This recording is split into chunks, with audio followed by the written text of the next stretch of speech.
And I'm Andrew Fellows. I'm the mayor of the city of College Park, and this is the 24th annual celebration.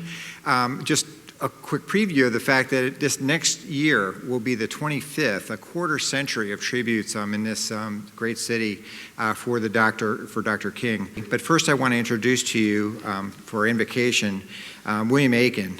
He serves as the National Public Affairs Director for Soka Gakkai International, which is SGI, a socially engaged lay Buddhist community. He is also the director of SGI's Washington, D.C. Buddhist Culture Center, located on Embassy Row in Washington, D.C. The SGI-USA Office of Public Affairs seeks to bring a Buddhist humanist perspective on contemporary issues and works with others to advance the values of global citizenship, peace culture, nuclear disarmament, education for sustainable development, dear to my heart, free religious expression, and the separation of church and state. Aiken has worked extensively in the area of interfaith dialogue and cooperation, served as co-founder of the Washington, D.C. Area Buddhist Network, chairperson of the Interfaith Conference of Metropolitan Washington, 2008 to 2012, and chair of its Interfaith Center for Advancing Justice. He is also on the Board of Governors of the Religion Communicators Council from 2012 to the present. He is the co-author with Clark Strand of A Reporter's Guide to Buddhism in America, as well as numerous chapters, articles, and essays on the topic of socially engaged Buddhism. He has lectured at more than 25 colleges and universities and is cited in numerous news outlets nationwide. Again, I want to introduce to you William Aiken. Thank you.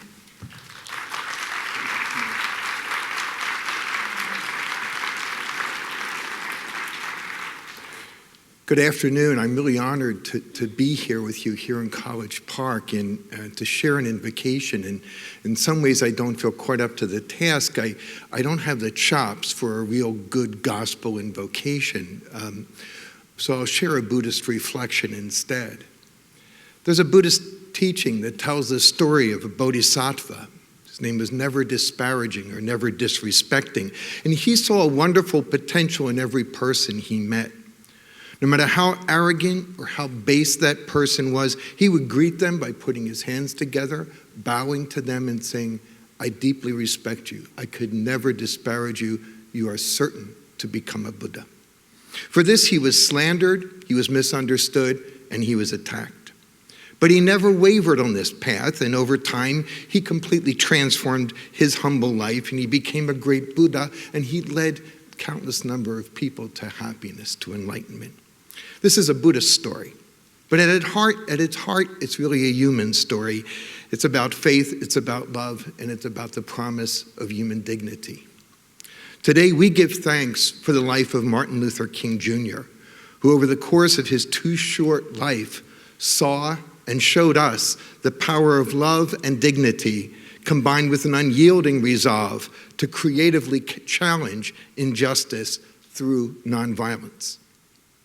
We give particular thanks for the gift of this day, this Martin Luther King Jr. Day, when we as a people can celebrate the life of this great man, but maybe more importantly, reflect on our own lives and recommit ourselves to the values that he demonstrated to us.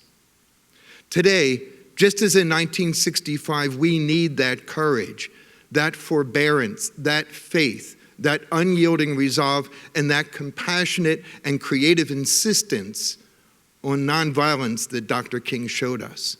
We need it because the challenges and the assaults on human dignity have not ended.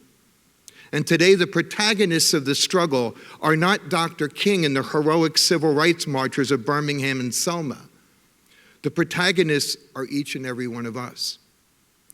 So we pray on this wonderful occasion that we may live those virtues that Dr. King so beloved and so needed, and that we, by meeting our own challenges in our homes, our workplaces, and our community, we are doing our part to build the beloved community that we all dream of and that we all yearn for. Thank you.